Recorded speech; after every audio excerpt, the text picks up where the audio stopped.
Tell me if this has ever happened to you.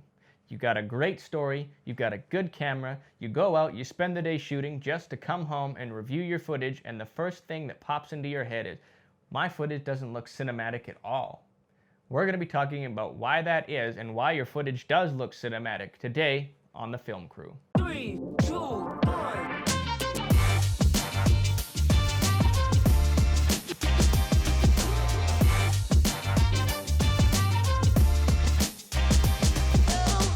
How's it going today, Film Crew? Today we're going to be talking about what I call the cinematic lie. If you're like me, you probably consume a lot of filmmaking content on YouTube. And if you do, you've probably run into an ad or two that say something along the lines of, "Get the Hollywood look. Buy my LUT pack for the cinematic look. This LUT pack is guaranteed to take your footage to the Hollywood level."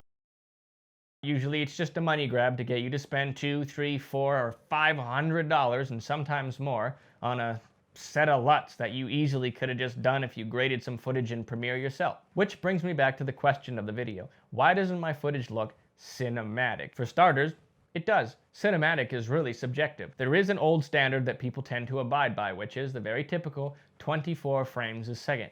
Everybody knows that, and it's probably the first thing that was drilled into your head as soon as you started trying to learn how to be a filmmaker. But cinematic is so much more than just frame rate. Story, lighting, camera movement, motion blur, all of these things factor into what makes a particular image look cinematic. 24 frames a second digital is not exactly the same as 24 frames a second being laid on film stock. And digital footage will never ever look anything like something shot on true film. If you go to the movie theaters and you watch a movie that was shot on digital cameras, it's cinematic in your eyes, but you can very clearly tell that this was not shot on film. And a big problem that we run into these days when people judge their footage on being cinematic is that it's not film. It's digital video, and you need to embrace that.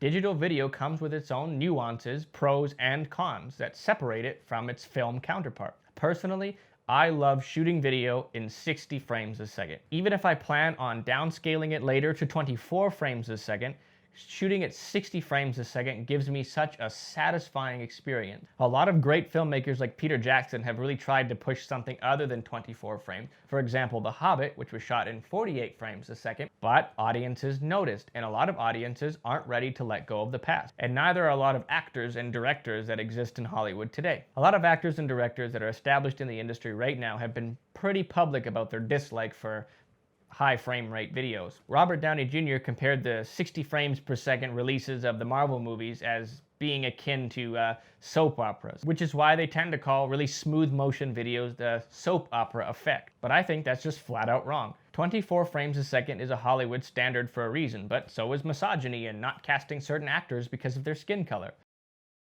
If we're so keen to leave those last two things in the past, why are we so slow to embrace a new standard of filmmaking? Digital cameras are getting better and better and better with every passing year. 10 years ago, it was an absurd thought that you could purchase a 6K digital camera for under $10,000.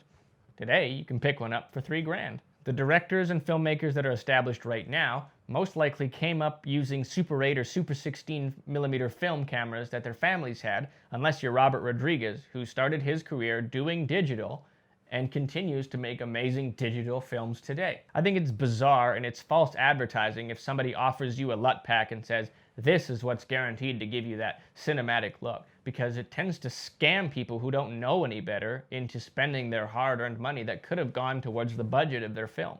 The only thing that's keeping you from realizing a truly Hollywood quality film on your personal camera is the fact that you're the one that keeps saying it's not Hollywood quality. But if your short or feature-length film that you shot on digital has a great script or a great story, then it is absolutely cinematic in every sense of the word. Cinema is subjective, and just because you're not shooting on a red dragon doesn't mean that your short film is any less cinematic than any others.